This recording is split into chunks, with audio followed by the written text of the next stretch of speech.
We'll guide you through how to log in Microsoft Outlook account. If you find this helpful, don't forget to like and subscribe. To begin this tutorial, open Microsoft Outlook on your computer. Type your Outlook email address in the provided field to log into your account and begin the authentication process. Make sure the email address is entered correctly before continuing. After confirming the email address, click Continue to proceed with the login process and allow Outlook to move to the next step. If a Windows security notification appears, select the passkey method you normally use to verify your identity and continue signing in. If the passkey option is not available on your device, click Cancel to continue using another sign-in method instead. From the available options, select Sign in another way to choose an alternative authentication method.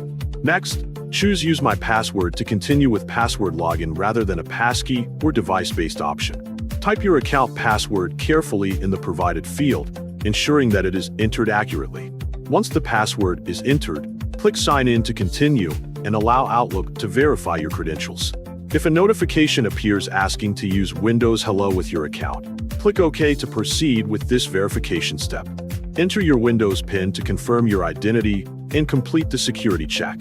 After this, wait for the Outlook setup process to complete while the application prepares your mailbox and settings. If a notification titled Microsoft Respects Your Privacy appears on the screen, click Next to move forward. When you are prompted with a message asking, "Do you want to send optional data about Outlook to Microsoft?" choose your preferred option. For example, select No, don't send optional data. After making your selection, click Accept to continue with the setup. Click Continue to finish the setup process and access your Outlook inbox. Following these steps in order ensures a smooth and secure login experience. Completing each prompt carefully helps prevent errors during sign-in. Once setup is finished, Outlook will open fully and be ready for daily email use.